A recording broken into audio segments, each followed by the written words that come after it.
Olá, meu nome é Pablo Vilaça, sou crítico de cinema e diretor do portal Cinema em Cena. Eu vou falar aqui brevemente sobre o novo X-Men. Bom, para quem já me acompanha há algum tempo sabe que eu sou fã da série X-Men, eu escrevi sobre todos os filmes. Não sou muito fã, aliás, eu não gosto dos filmes solo do Wolverine, acho que são filmes bem fracos, decepcionantes. Mas os 4 filmes que se concentram nos X-Men como grupo, eu sou fã dos 4. Inclusive do X-Men 3, dirigido pelo Brett Ratner. Também, eu gosto muito do X-Men 3, acho que o Brett Ratner é um diretor competente de ação e acho que ele faz um ótimo trabalho no X-Men 3. Esse novo filme é um filme absolutamente espetacular. Eu assisti numa cabine de imprensa, claro, mas se fosse o filme já tivesse estreado, fosse uma sessão comum, eu já teria ficado para a próxima sessão para ver o filme de novo. Tamanha empolgação quando o filme terminou.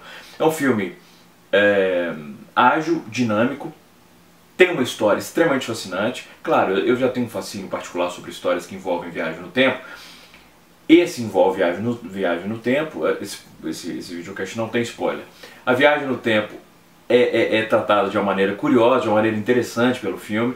É um filme que tem momentos de humor inesperados. Não é aquele tipo de piadinha que você, primeiro, que é óbvia e que você já espera 10 minutos antes que alguém vai fazer uma piada sobre aquilo. Quando os momentos de humor surgem, eles surgem de uma maneira surpreendente e são piadas que não procuram chamar atenção para si mesmos e roubar a cena. Olha que engraçado nós estamos fazendo. Não, são piadas rápidas. Legal, riu, vamos seguir diante com a história. São piadas orgânicas, quer dizer, ele não desvia a história só para fazer piada. As sequências de ação são extremamente bem conduzidas pelo Bryan Singer.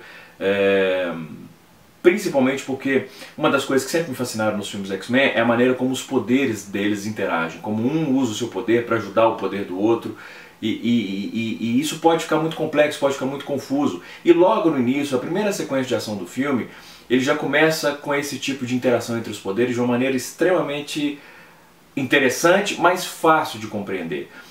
Não é aquele tipo de filme de ação que você não entende o que está acontecendo porque a ação é entrecortada, uma montagem que você não consegue perceber nada. Não, a geografia, o espaço das sequências é estabelecido de uma maneira muito eficiente pelo Bryan Singer. Então você sempre entende o que está acontecendo, quem está indo para onde, em relação a quem está fazendo o que, de onde está vindo o perigo, para onde está indo o herói, de uma maneira realmente bastante organizada. É um diretor experiente, o Bryan Singer.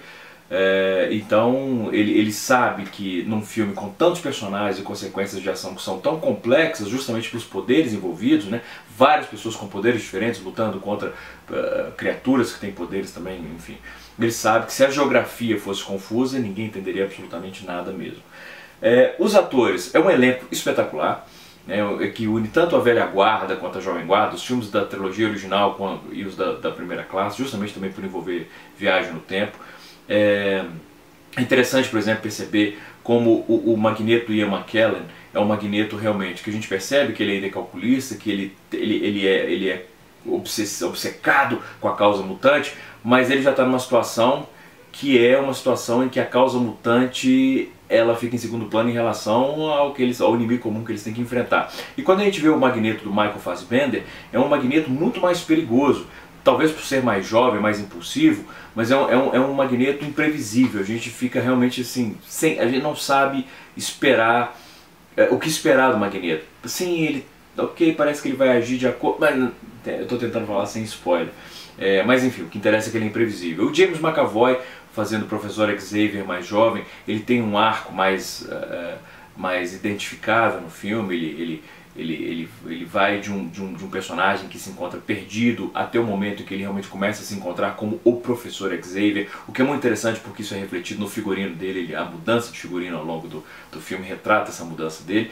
E o Hugh Jackman como Wolverine, que é o centro do filme e também consegue a sequência de ação, ele obviamente manda muito bem, mas também os momentos de humor.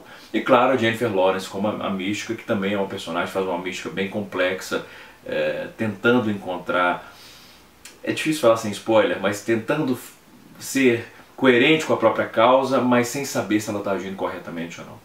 A montagem do filme é absolutamente espetacular, principalmente a maneira como o filme ele começa a intercalar com mais frequência entre passado e futuro, à medida que vai chegando ao clímax, e com isso essa alternância cada vez mais frequente entre os dois aumenta não só o ritmo do filme no clímax, que é o fundamental, mas também estabelece de maneira mais clara os paralelos entre esses dois tempos.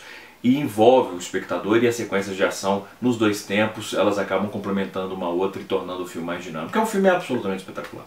Eu fiquei realmente bastante fã do filme e quero ver de novo. Sempre pergunto, o 3D vale a pena? Ao contrário do Godzilla, que o 3D torna o filme ainda pior do que ele já é, o 3D do X-Men é um bom 3D. Eu não diria que ele complementa o filme, ele não é usado como linguagem, isso que eu quero dizer. O Bryan Singer não usa o 3D como recurso de linguagem no filme, ele usa como um atrativo. Então eu não diria que é um 3D essencial, mas é um bom 3D. E é isso. Eu vou escrever sobre o filme com mais detalhes, escrever, como eu falei, sobre todos os filmes da série, mas eu estou empolgadíssimo com esse X-Men novo do Bryan Singer, que é realmente espetacular. Um grande abraço e bons filmes.